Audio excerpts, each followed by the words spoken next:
I'm showing you all how the shirt fits on me. I have an extra large shirt. You can get a bigger shirt if you want. Just make sure it's the extra large and up. In this scene, you're going to see me take an old pair of biker shorts that I already have and cut around that. Make sure you leave at least an inch of allowance.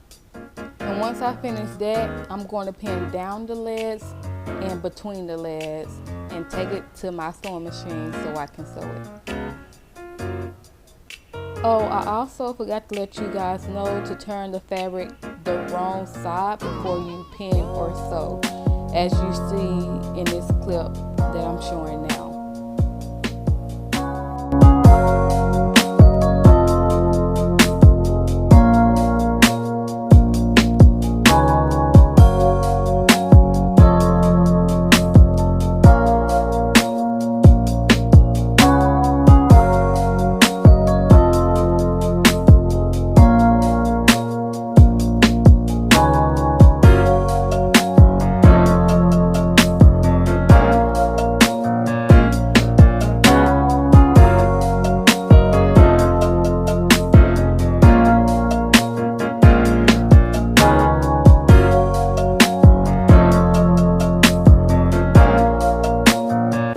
Just to let you know, I'm sewing with the Brother machine and I'm sewing on a number 2.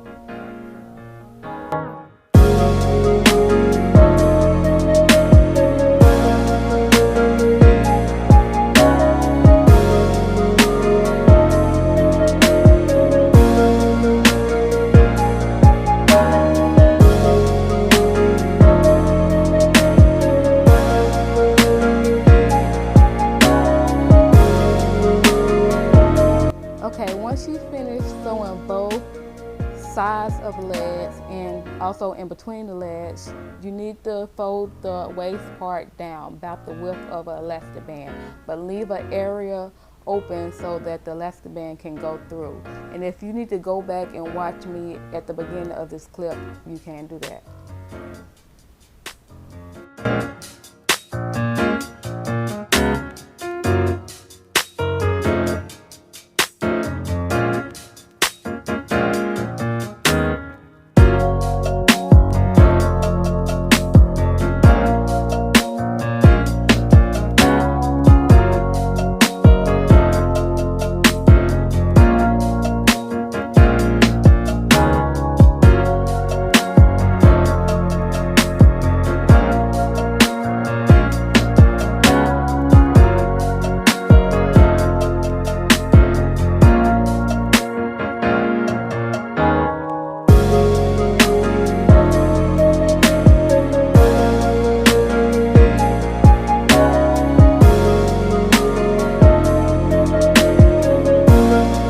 So this is why I told you leave an area open for the elastic band so that you can put a safety pin at the end of the elastic band and guide it through the waist part.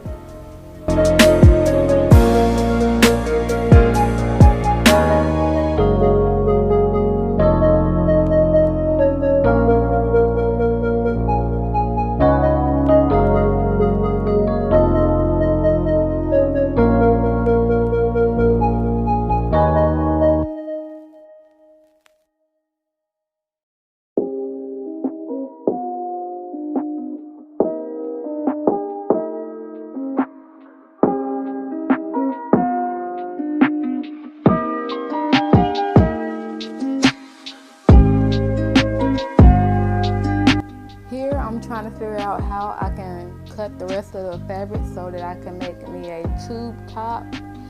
I wish I would have got more fabric to make the tube top, but I don't have much boobs. So if you have a lot of boobs, you may need a second shirt. Or you can get a 3X shirt, which I should have done.